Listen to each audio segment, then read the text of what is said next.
Today, we know Britain as a union of lands: England, Wales, Northern Ireland, and Scotland. Throughout history, however, there has been a tough struggle for possession of the British Isles. During the Middle Ages, England attempted to capture neighboring states, particularly Scotland. That's why the First Scottish War of Independence began. In 1286, King Alexander III of Scotland died. The country suffered a dynastic crisis as Alexander had no direct heirs on the male line. The only successor was his granddaughter Margaret, the Maid of Norway, who was 3 years old. At this point, Edward I of England suggested resolving the problem of succession. The Treaty of Berghem was signed. It recognized Margaret as heir to the throne on the condition that she will marry Edward II of England. The agreement also preserved Scotland's independence from English suzerainty. However, the young heiress to the throne died while attempting to swim the sea, and quarrels broke out between the Scottish clans on the candidature of the future king. Edward Longshanks again offered his help to the Scots. His main argument was a large English army that marched into Scotland under the pretext of defending peace and helping to legitimize the election of a new king. The disorganized Scots offered no resistance, and most Scottish aristocracy tried to please the English king. Robert the Bruce, the grandfather of the future Scottish king with the same name, was more likely to receive the Scottish crown. However, Edward Longshanks decided otherwise. In 1292, he assisted in the election of John Balliol, a Scottish aristocrat of Anglo-Norman origin who held lands in Scotland and England. It was agreed that Balliol and subsequent Scottish kings would become vassals of Edward. They would pay a substantial part of the taxes to the English exchequer, and that English garrisons would remain in strategic Scottish cities. In fact, it was an occupation. However, the vassal relationship between Edward Longshanks and Balliol did not last long. The arrogance of the English administration in the Scottish lands, as well as Longshanks' demand that the Scottish aristocrats should go to fight for him in France, sparked a rebellion. King John Balliol, at the head of the Scottish nobility, took advantage of the lack of significant English forces in Scotland and in the north of England and organized a raid on Northumbria. Several monasteries were damaged, and this was one of the reasons for the further depiction of the Scots in English chronicles as cruel and merciless barbarians. Scottish chroniclers reciprocated them. It should be noted that the aristocracy was the weak point of Scottish society. Most of them did not want to resist Edward. They perceived the occupation of Longshanks as an opportunity for their own enrichment, and also did not want to give up their lands in England. These kinds of aristocrats, led by the old Robert the Bruce, swore allegiance to the English king. The first military confrontation between the Scottish nobility and the English took place at the Battle of Dunbar, where Edward's troops defeated the rebels and subsequently captured Berwick. This port city was an important trading center, so by slaughtering its inhabitants, Longshanks not only tried to intimidate the Scots, but also he wanted to blow up their economy. The English army had the advantage of a professional army, a combination of experienced infantry units, English and Welsh archers, and heavy cavalry of knights. With rapid military action and repression, Longshanks quickly wiped out remnants of the belligerency of Scottish magnates and forced them to take vassal oaths. Edward usurped the Scottish throne and moved the sacred Stone of Destiny, which Scots used for coronation, to Westminster Abbey. To suppress the remnants of the rebellion in Scotland, Longshanks left the army and the occupation administration. It was led by John de Warenne, Earl of Surrey, and Sir Hugh de Cressingham, an unprecedented extortionist who abused illegal tax increases. The resistance movement, however, did not die out, but only passed to the peasants and small nobles. The administration was taken over by poor knights Sir William Wallace and Andrew de Moray. At first, they followed guerrilla tactics, but then, as their units grew, they went on to field battles and storming castles of English garrisons. The rebels captured a number of castles in the north and soon drove the enemies out of central Scotland. To put an end to the rebellion that already has risen to the national level, Edward sent 10,000 troops led by John de Warenne.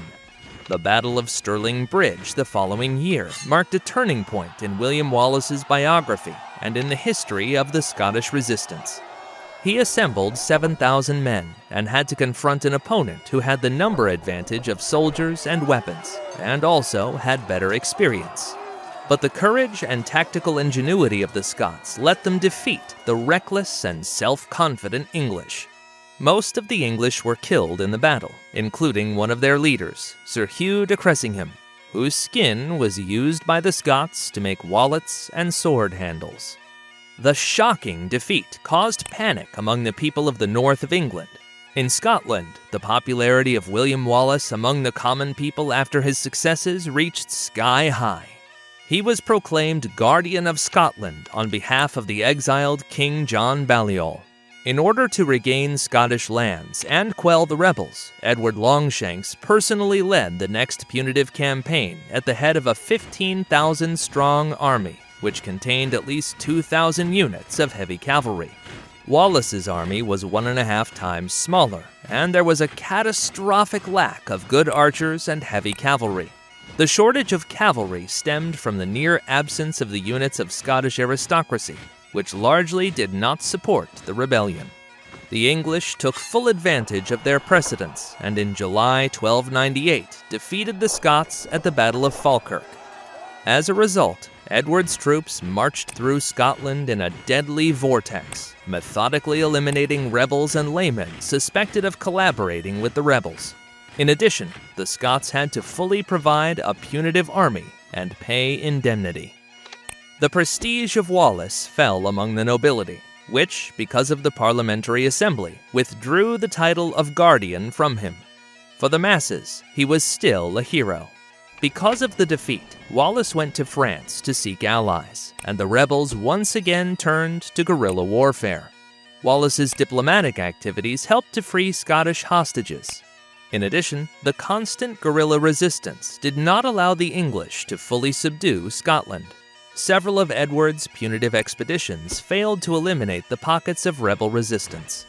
The guerrilla forces, to which Wallace rejoined a short time later, still held out the Scots' hopes for the restoration of independence. However, in 1305, William Wallace was captured by the English thanks to a denunciation by several Scottish aristocrats.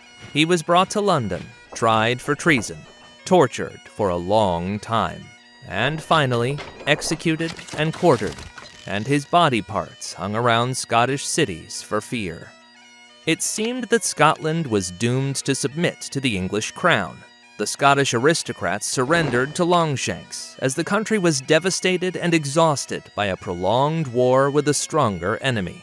But there was an unexpected twist of fate when Robert the Bruce Jr., a member of an ancient Norman family and a contender for the crown of Scotland, killed his rival John Cummin. Cummin and Bruce apparently conspired to seize the throne and distribute Scottish lands, but Cummin decided to surrender Robert to the English king. Thus, Bruce, the representative of a clan which was formerly loyal to England, was outlawed. Robert the Bruce decided to go all in and organized a new round of rebellion against England. He was joined by most of the Scottish aristocracy, and in 1306, he was proclaimed the new King of Scotland. However, Bruce's troops suffered several defeats from the English army, and Robert himself was forced to hide in the Isles of southern Scotland from English persecution. But he enlisted the support of the Douglas, the Campbells, and many other clans of the Highlands of Scotland before returning to the armed struggle against the occupation. The death of Edward Longshanks contributed to his success. Under the mismanagement of his son Edward II, feudal disputes intensified in England, and the rebels managed to drive the English troops out of the north, west, and center of Scotland. The final breakthrough in the First Scottish War of Independence came in 1314. Edward II of England assembled a powerful force of about 20,000 men and marched into the center of Scotland, destroying everything in its path. Robert the Bruce could only raise 10,000, but he had experienced veteran generals and motivated soldiers. The troops clashed at the Battle of Bannockburn in June. The Scots took a more advantageous position on the high ground, and Edward decided to rely on the size of his troops and to fight, despite his opponent's strategic advantage. In the course of the battle, the Scots quickly counterattacked, defeated the heavy cavalry, and forced the English king to flee. A demoralized English army took an example from its monarch, but many of them were caught up with Scottish swords and spears. English losses amounted to 10,000 dead. This was how the Scots completely liberated their territory from the English invaders, and even made several raids into northern England to boot. In England, revolts by aristocrats against Edward II continued. The rebellion in Ireland weakened the English king's position even more. Robert the Bruce decided to send armed aid to the Irish, led by his brother Edward. The latter was soon proclaimed High King of Ireland, but 3 years later, Edward Bruce and his mixed Irish-Scottish army were destroyed by the English army. Despite his brother's defeat in Ireland, Robert the Bruce achieved a number of notable victories over the English in their territories in Lancashire and Yorkshire. After many years of unsuccessful warfare, the new King of England, Edward III, decided to recognize the independence of Scotland. In 1328, he signed the Treaty of Edinburgh-Northampton with Robert the Bruce. At the price of thousands of deaths and destruction, Scotland was able to regain its freedom. However, the new English king and the English aristocracy sought revenge. In addition, similar sentiments reigned among Scottish aristocrats who fought on the side of England and were expelled from their homeland. This made the coming English invasion of Scotland almost inevitable.